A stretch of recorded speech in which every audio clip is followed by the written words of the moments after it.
Hello. Today in 2D design, we're going to be working with some content here, and I like to try to have everybody work with the meaning of some words that I asked for you to choose from in the PowerPoint demonstration that I provided. So again, maybe the best thing to do is to look at the PowerPoint presentation to get the full context of what this demonstration is going to be. At the end of that slideshow, there was a list of words that you were to choose two words. And from those two words, we're going to investigate, real simply, the components of art. And remember, the components of art are form, subject, and content. So, as you can see here, the two words that I chose were one was eruption and the other one was tears. And I went ahead and just simply printed it at the top on a scratch sheet of paper that I have, and you can see that's just my regular print type there that I do, freehand, of course. And there is a cursive that I tried a couple times just to kind of get it right. Again, remember, this is a intro class, so I know a lot of people don't have drawing skills or haven't taken drawing one or art history even. So that's why we're doing this assignment like this, because content and subject matter and form, well, they're in everything. Every piece of art is going to have those three components. But I think it's more importantly that we discuss some of the things that we were practicing prior to this: a variety of line, the gesture, and of course tone and shadow. So after I've done some practicing, and as you can see, I've also played around with other types of fonting or text that I kind of like to do. And again, that's up to you. I would probably try to do this quite a few times with different types of fonting. You could even try to mimic some fonts that are on the computer. There's many types of fonts, or just try to make up your own. It can be cartoony, bubbly letters, or whatever it is. But one thing that I really want you to think about is, since we're dealing with content here, and the text and the words automatically takes the viewer somewhere, because we're so used to that in this type of system that we live in. So words is definitely an easy way to just begin to provide a narrative or a story of some sort.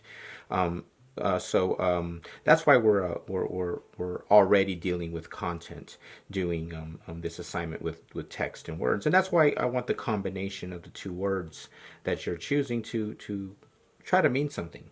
Or think about how those two words not only look visually together, but or can they combine to mean a larger metaphor of some sort. So pretty simple, but when you have words that are combined and then arranged in more of a visual artistic way, you'll see how the viewer will really begin to look into deeper into the intent of the artist. And that's what content can do. Remember, it can lead the viewer into various narratives that then there's a response and a reaction to the arrangement of what you've done with those words. Going back, so I've done some practicing. What I'm going to do first is probably do the most comfortable text first, or font first. So I'm going to try tears in cursive, just like how I would in pencil, except now I'm going to my permanent ink marker. So everybody should have a Sharpie, and hopefully everybody has a Sharpie with the wedge tip end. That'll be the best thing to use. So I want you to try it, and you may have to try it a few times. And we have plenty of sketchbook paper. And again, make sure it is a sketchbook paper so we can do a little bit more with it instead of just your typing paper. So I'm going to give this a shot.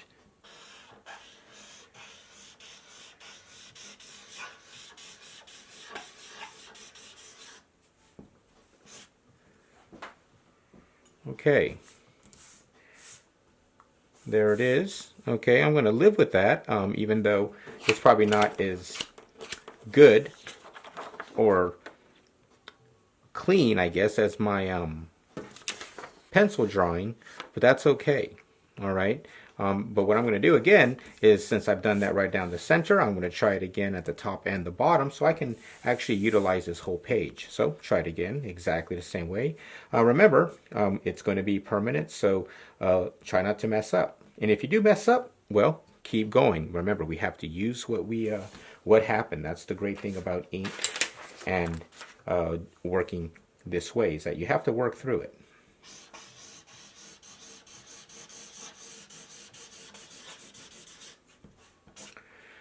That one came out a lot better, in my opinion. So let's do it one more time, see how the third one turns out.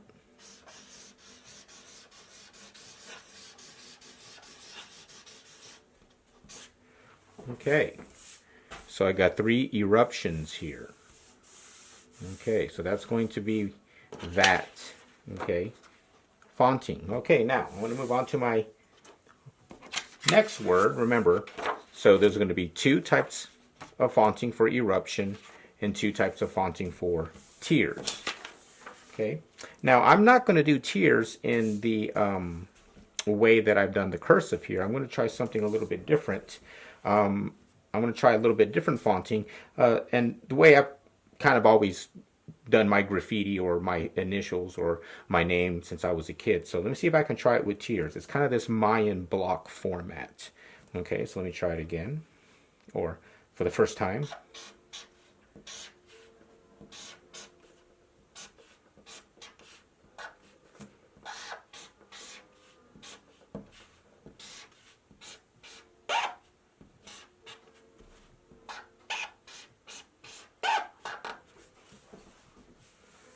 Okay, as you can see, a little bit more graffiti-esque, a little bit more blockish, you know.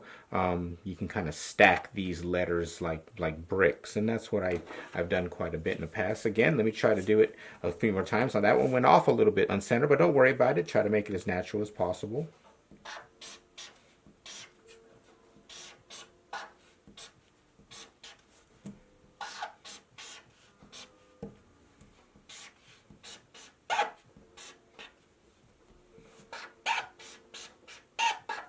All right.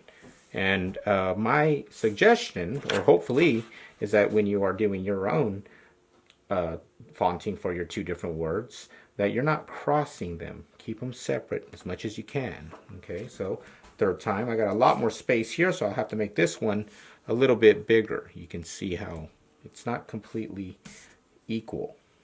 Okay.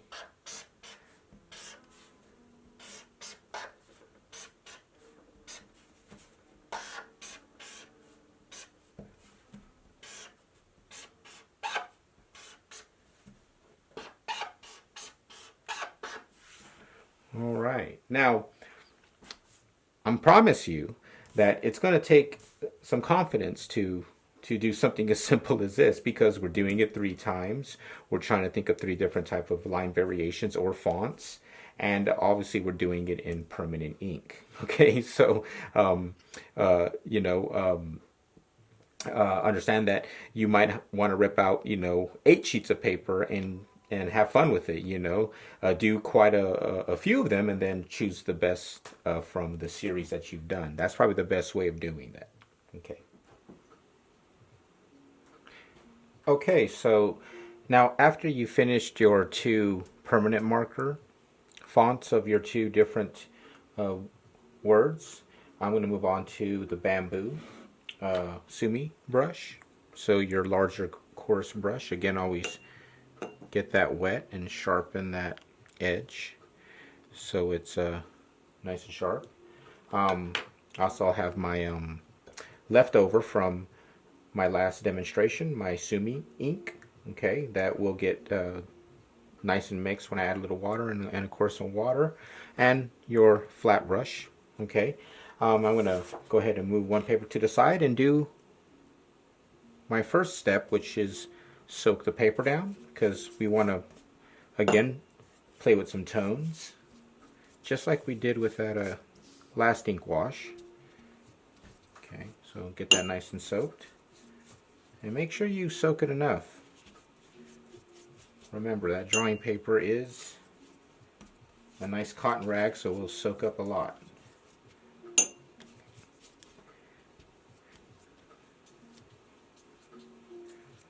Good. All right. Okay, now I'm going to go ahead and set that to the side. Get some ink wet here. You can always just dip a good, you don't need much for this assignment here, but dip a good maybe half a teaspoon. All right.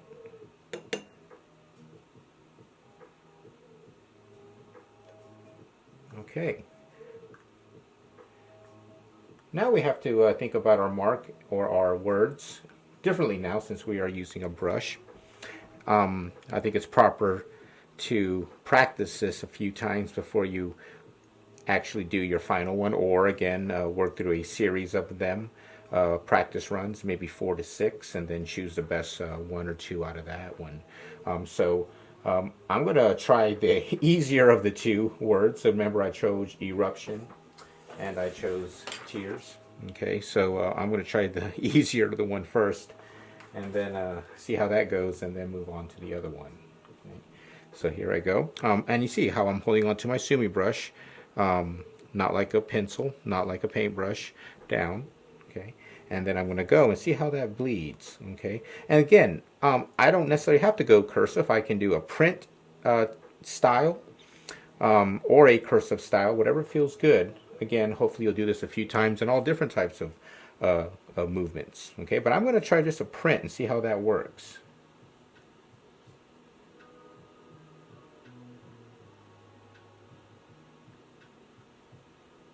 Wow. I really am enjoying that.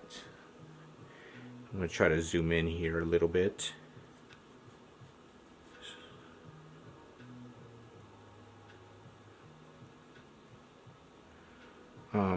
And again, just what I've done there creates a lot of interesting things and possibilities for me to work with.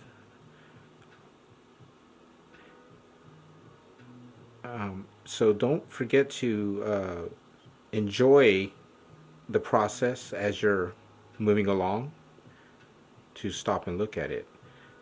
And again, it's your choice whether or not you want to do the 3 versions of your font on one page, because I'm going to just look at this here and decide, well, okay, do I actually want to do another one at the top and the bottom, or is that fine? I think I nailed that. I like that. I'm going to keep that just like that and not do the top or bottom. Okay, and the same goes for the other ones. But remember, we are dealing with line and form. So in other words, if I wouldn't have done the 3 here, my cursive version of eruption, then why not? Because I would have those 2 blank spaces. So something like that, I would definitely expect you to do your 3. But on your wash, that might be plenty. Okay, so let me lift that up. Maybe give you so that's pretty interesting, and already some content being created or exploding in my mind, due to the way that moves, and of course the connection to the content or meaning of that word. All right, let's set that to the side. Okay, let that dry. I'm going to go ahead and prep my second. Okay, now you'll notice that the water has some ink in there because of my washing, or my bamboo brush or my sumi brush work. So it's going to tint that just slightly. I don't know if you'll be able to see that in the video, but from my eye, it definitely is a gray tone. So that'll do something. Okay, that'll do something. Let it go. Keep the flow going. And back to the subject matter, content, and form, right? Well, you know, the form of our drawings here, even though it's font, is the stroke of your hand. That's creating a certain type of line quality, again, variety of line. The subject matter, okay, is the fact that we are making a multiple of these words, different versions, different fonts, okay, different textures, different, again, I'll do a little zoom, different way that that marker has moved on to the paper, right? You know, parts. And the content will be when we combine those parts and the versions of those parts, and we combine them in one composition, and then that composition then will be an arrangement that will influence the meaning of those words in some way, shape, or form. And hopefully that'll help us play with those three components of art: subject matter, content, and form. Okay, I'm going to make sure this is wet again because I really want this to do something here. Okay. All right. Now, you might want to add some texture to this one. You might want to do a gray tone. And let me try that. Might as well. Okay, well, I'm going to do something a little different here. Okay, I'm going to get my flat brush. And I'm just going to see what happens when I go around the edge. So maybe on this last one, you would, you know, make some tone marks of some sort. I'm just making a frame around this one. Why not? You can do a cross, you can gray tone the whole thing, you know. You don't want it too dark though, because remember, we still got to write, you know, eruption on there. So it's going to, I'm going to need something to see. So if it's completely black and dark, not going to work, okay. So I'll go back to my bamboo brush here, okay. I'm going to try to do that word right in the center. And how am I going to do that? Am I going to print it? Okay. Because this is going to be a little different here. I already have some gray on there. Okay.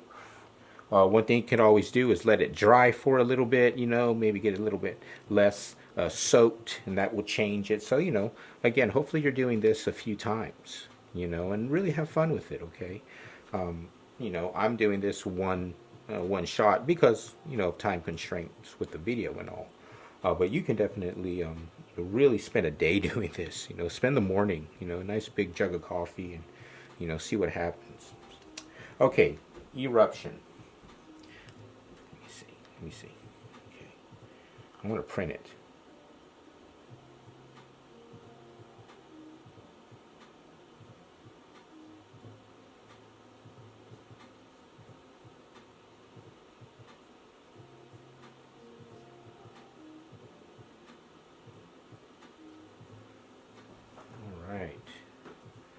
Now this one, right, since I did it kind of small there, and I'm enjoying that. Let's do a zoom in on that. See what's going on there. Still, sorry for that sudden movement, still pretty legible. I mean, I can read it. Has some definite, interesting, has an interesting mood to it, interesting feel. So let's see what happens when I double that up or triple it up. I'm going to go ahead and use the whole page this time. Okay. Let's try this again. Okay, there I go. Again, sharpening that edge, holding that proper.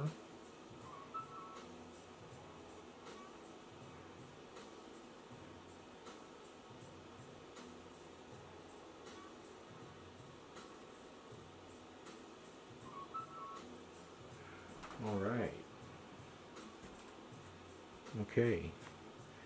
See that you're getting a little glare there. If I hold my hand there, maybe you can see. All right. Okay, that's looking pretty weird. I'm liking it. Okay, it's definitely changing a little bit. Okay, try it one more time. You know, and of course, you know, again, we're playing with random tones. But more importantly, what happens when we're forced to arrange, you know, something so familiar like words, right? And what happens when we arrange those in a way that the viewer is not used to seeing? You know, what can we do with that? You know, again, we'll think about the way that the line is created with the randomness, but also, you know, the tones and the variation of movement of all the material, the ink, adds to the drama of that word, right? Or the combination of those two words. Okay. Okay, here we have the final 4 sheets of paper with 2 types of font for each word. And again, try to think of them more as line structure, line variation, or drawings. And I would like you to, like we always do, prop them up vertically so you can step back and take a look at them and arrange them like this in a box. Because the next thing that we're going to do is grab an 18 by 24 sheet of paper that you should have and try to make some arrangement, or again, a collage, somewhat like we did last class or last demo with the composition arrangements. So I do want you to think about your composition arrangements, and you do have those diagrams of the informal balance, rhythm, pattern, and those formal elements. What we want to do now is utilize those in a way that we can combine these sets of lines, these words, into an image. So that's what we're going to move next. But first, what I'm going to do here is just observe and look at ways that I can maybe cut these sheets here into sections and utilize some of these areas. So if I kind of cut, you know, the tiers, the block Mayan-esque graffiti words here, if I cut these into sections like from here down, you can see how that creates an interesting pattern that I can then do something with. The words are still going to be there. The letters are still going to be there. So it doesn't matter if you rearrange those or even combine the letters to make another word. So you can do a lot of that if you want to, just as long as you are considering line and composition. Again, remember, I do know that a lot of us don't have drawing skill or art making skill because this is your first class. So again, more so have fun.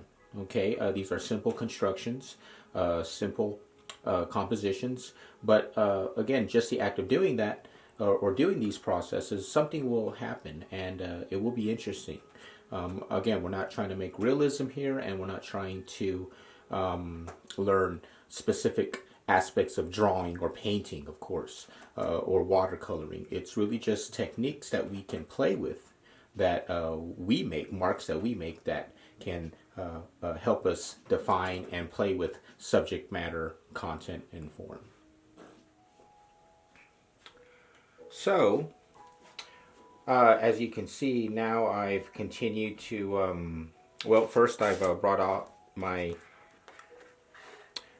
18 by 24 sheet of paper, and you can see that I've been drawing on my different sheets here and just trying to play with it, and I sat back, I looked at it, I thought about what I was doing, I thought about the words, And you know, when I first saw a certain word, it reminded me of a specific topical thing happening now. So as you can see now, I've on the eruption part, I have this silhouette of a guitar shape here. So I'm going to place that down here in the center of my 18 by 24 sheet of paper, and I've already cut a few of my letters out of the tiers here, because I figure, well, you know, the word tiers, maybe I can have these almost like falling, almost like drops, and just cascading downward with some negative space in between them. Here on the single tiers, I did this, you know, since I'm doing a guitar and kind of a dedication here to a guitarist.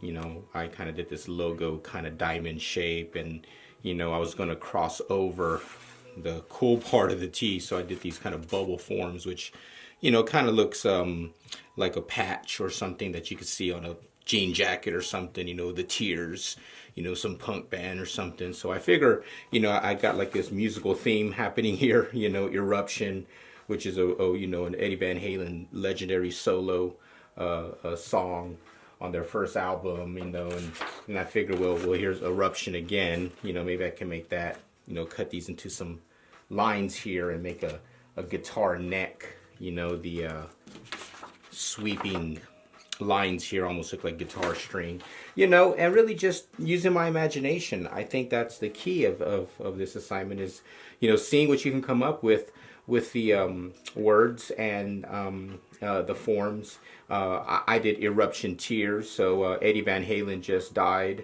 you know, this past week, who is a legendary guitarist, changed rock and roll, you know, so I figured, well, you know, Tears, Eruption, you know, R.I.P., you know, that kind of thing. You know, so it all kind of just tied in together. And I want you to do the same thing. I want you to, you know, see what you can come up with. And let's say that it's just too difficult. You know, maybe you're not a poet, you know, with words. Just have fun with the shapes and forms, and think about the compositional organizations that we've talked about in the past. Just see what you come up with. Remember, there is no wrong answer, but at least trying and doing and spending time and thinking about it and playing with it, you know, something will happen. So let it happen, you know.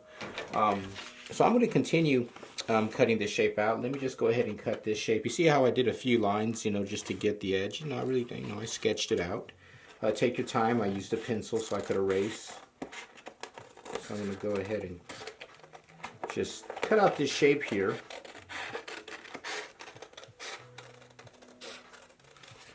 Just to show you kind of, you know, a little step of the process. Of course, hopefully you'll have time and like I said, a good space that you can do something like this at home. And okay, get that up.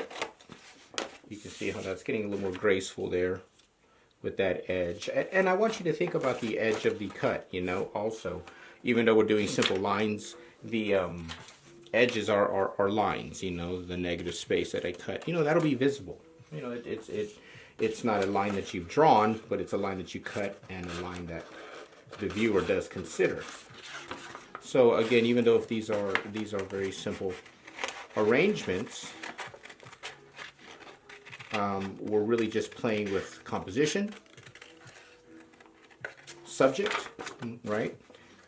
The subject in this assignment here would be the approach that you took with 4 sheets of paper, different mark making on each paper, different word, different fonting. Form, the arrangement of what I'm doing here, considering this, you know, I'm putting this guitar here in the center of my sheet of paper. I know it's probably hard to see the edge of my paper, but you can see how I'm doing a symmetrical kind of a balance here that's going to go down the center with some of these in the background kind of offsetting. I think I'm about doing kind of an angle of these, of the tier letters cascading at an angle to this corner going there. Okay, and I really can't wait what you come up with. You know, I think that these could be some pretty interesting things that can happen with these assignments. So I'm going to continue on. I'm going to next cut off out of my logo, and then after I have all the pieces cut out, I'm going to start to glue. Okay.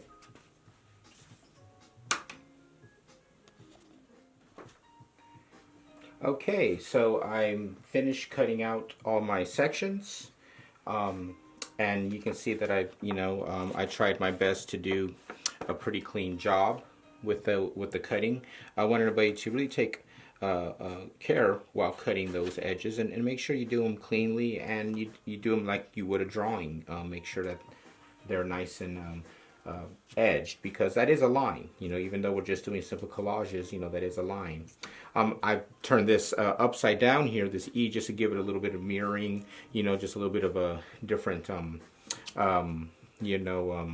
context, or just a different line edge. I'm going to overlap the R over this part of the guitar right here. I think that's kind of just gives it a little bit of depth. Real simple stuff, but you can see how I am arranging this tier word to be almost like a falling or cascading down.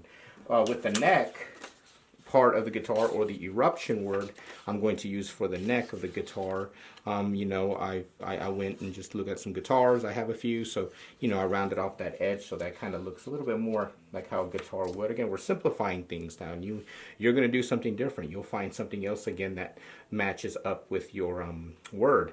In this case, I'm doing a homage to Eddie Van Halen here, because he just died, and I'm a guitar player, and he's really influenced a lot of guitar and rock and roll. So he has a song called Eruption, which is like a 7-minute long solo. So you see I put the guitar body with the word eruption, and then I think the cursor looks like movement of notes being played off that neck.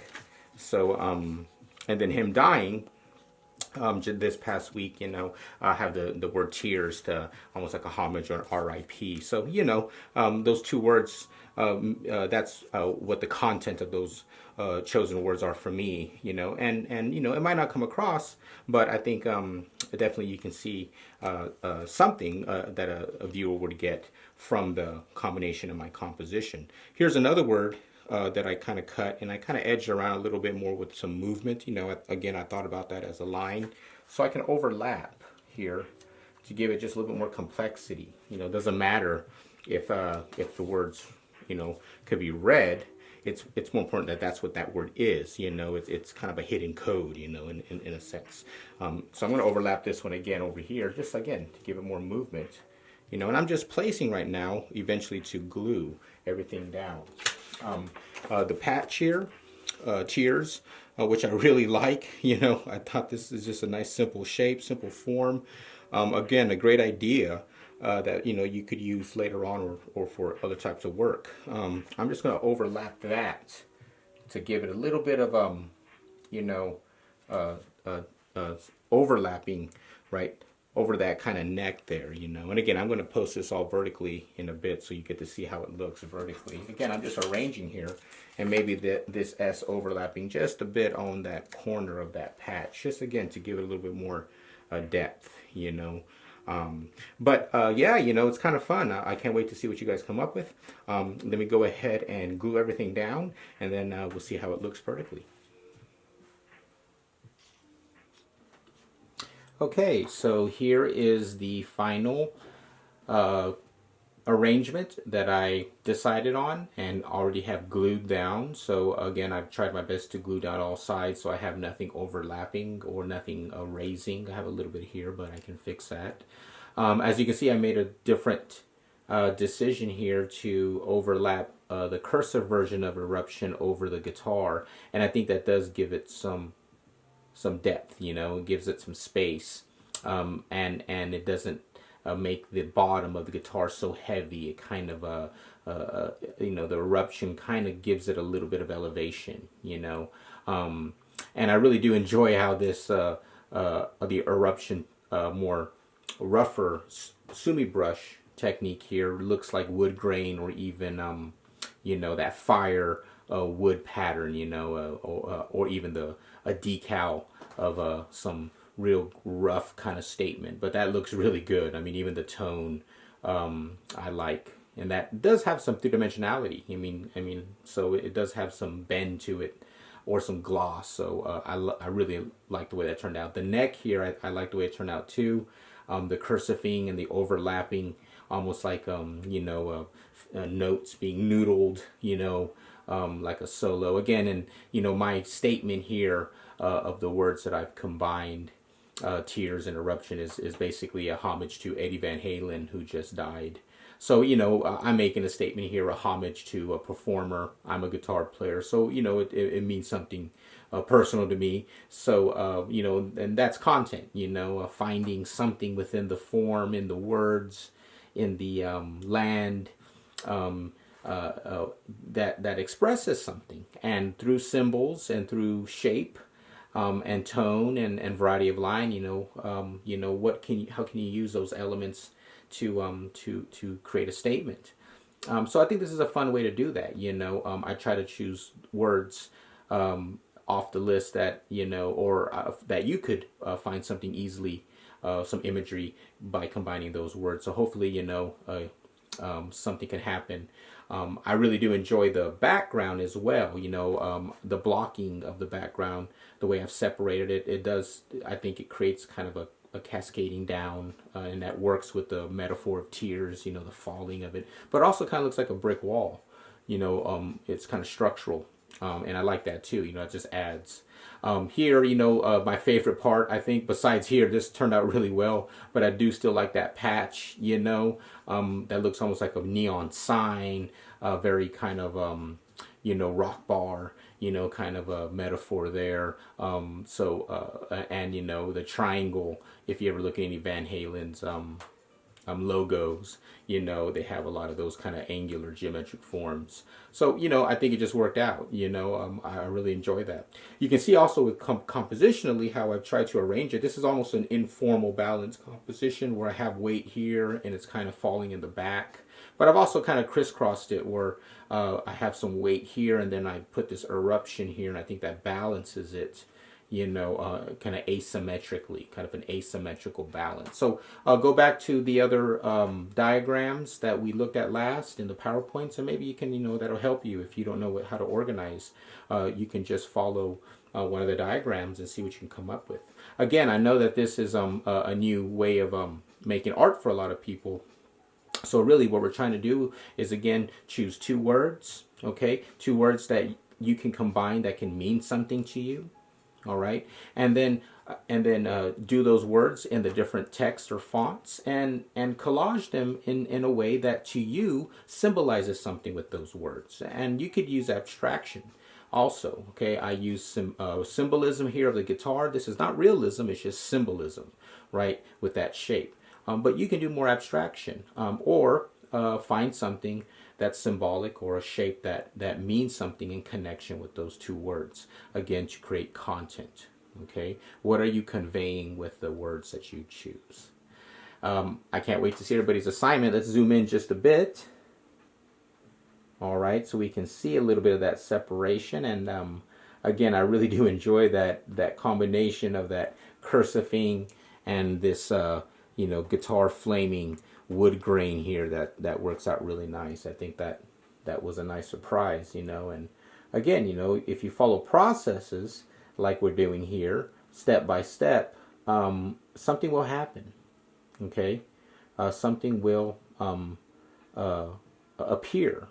Here I kind of did something, if you see, real subtle, but I think it works, where I overlapped the R with that part of the guitar, and then over here I did the opposite.